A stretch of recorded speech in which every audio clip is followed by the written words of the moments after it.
Hey, friend, maybe you've heard of us talk about the pain processing pathway before. I'm curious, what does that mean? How does it work? So, the pain processing pathway is the mechanism that Jesus designed into our nervous system that enables us to metabolize painful experiences in our life in a way that prevents them from inhibiting our peace and our joy in the present, and also gives us the benefit of the wisdom and the strength that comes on the other side of navigating difficult things. So it engages this neuroplasticity concept, it engages this memory reconsolidation process, and there's some specific steps that a facilitator or a therapist or counselor or coach can walk with someone through, or if you're the someone going through the process, that you're going to experience with them that facilitates this process. Let's just kind of talk through them here real quick. The first step is establishing safety. The positive neuroplastic change happens within a context of safety.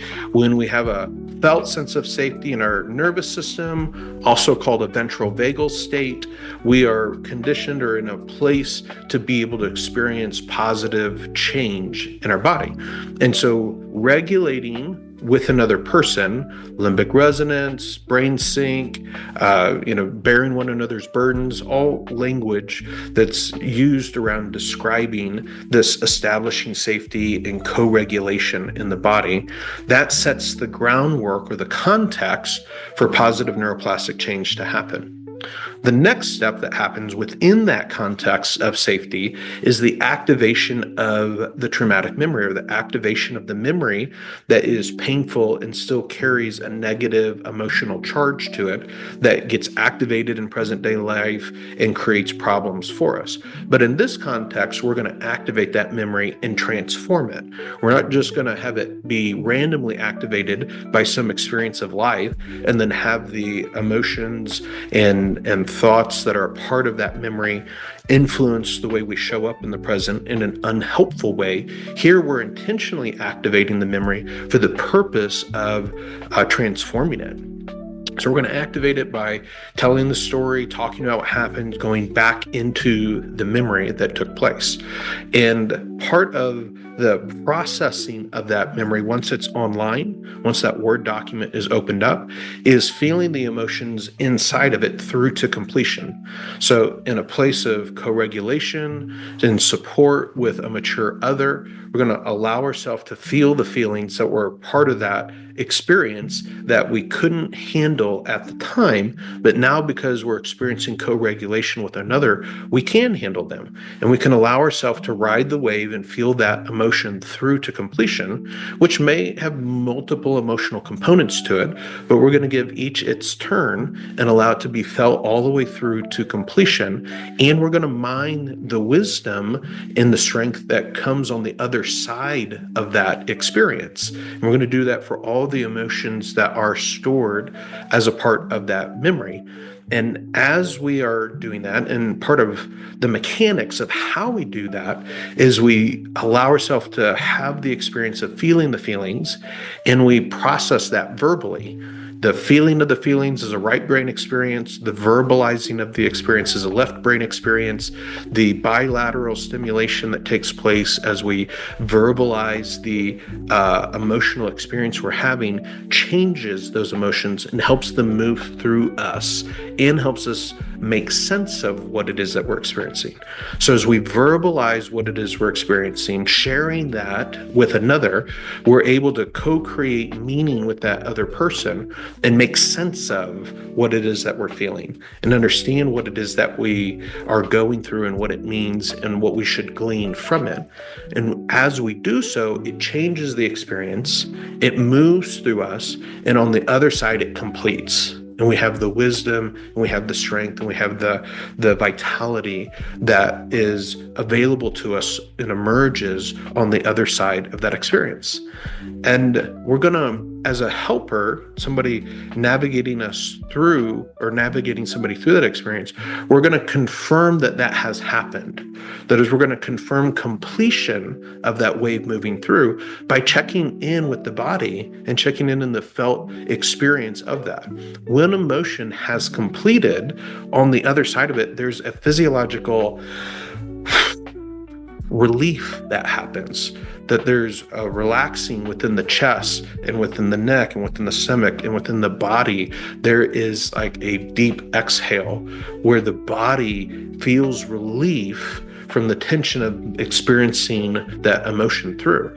And so we're gonna just check in with the body and see if we notice that relief or not.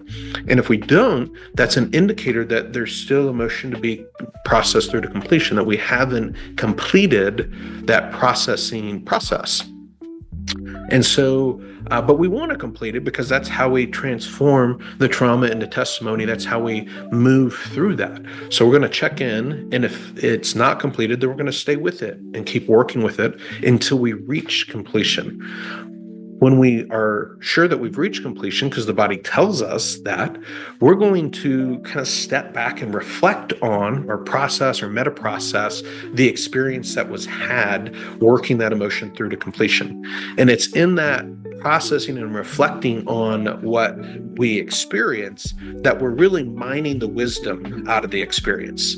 It allows us to see how moving through and processing together the experience changes our feelings about the experience and changes our understanding of the experience and what the implications of that are for our life today, what that means about who we are as a person, what it means about our relationships, what it means about our future.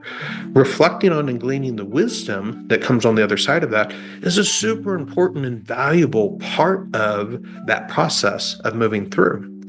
And then lastly, there's about a 72-hour window after you have a transformational experience like that, where that memory is reconsolidating and it's really malleable, and it is super beneficial to reinforce the change that has happened during that window of time.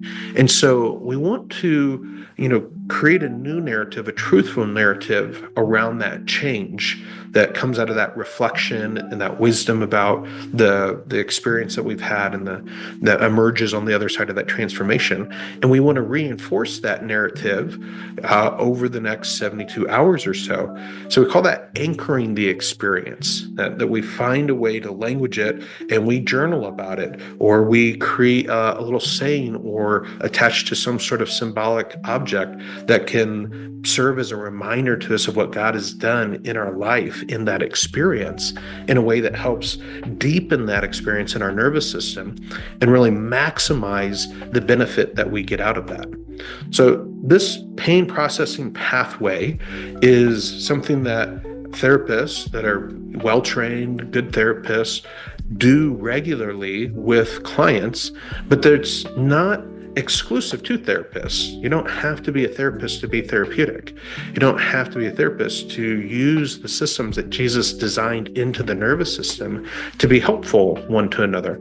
And so there's all sorts of kind of caveats or ways in which, things to be mindful of in the process that are outside the scope of what we can talk through in a short video like this. But this is the 7-step process that mature mentors and mature others can either intentionally or unintentionally do with folks that results in transformation of trauma into thriving in their life.